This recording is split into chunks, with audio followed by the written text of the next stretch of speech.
It's intriguing that when we look at the challenges that have created this erasure of Black churches in our communities, it's both psychological and sociological, right? When we talk about, being taught about get a good job and get up out of here, what's the climate that helped create it, that understanding that you need to get up, get a good job, and get up out of here? A lot of it has to do with the conditions of the community itself. Families wanting the best for the next generation and realizing that because of the climate that has been created that has caused some of the oppression in their community, they want their children not to have to experience the same stuff that they've experienced. And so there is no incentive to stay in the community because climates have been created, systemic issues have been created that causes families to say, well, this is not going to be beneficial for us. We need to find something different. So the question becomes, how do we do a better job of recognizing the power of the social capital that these anchor institutions have and be able to provide to these communities the kind of equity that they need to be able to create the incentives for folk to want to thrive in that place.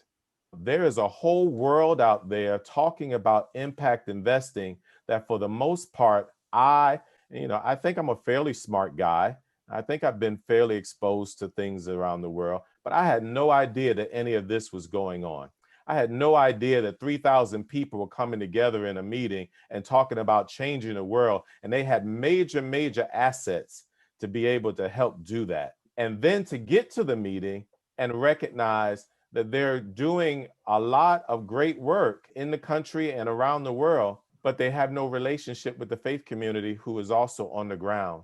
making some of this stuff happen. And so the issue becomes, how do we find ways to build bridges and create collaboration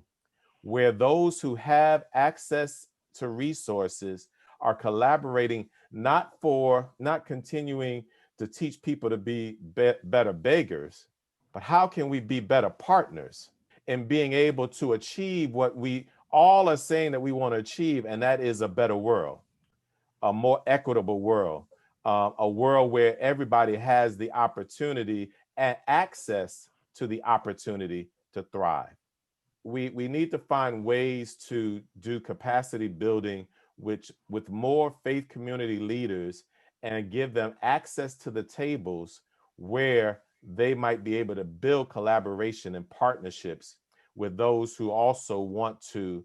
see these various communities thrive, so that we can build the incentives for folk to be able to stay and see it flourish.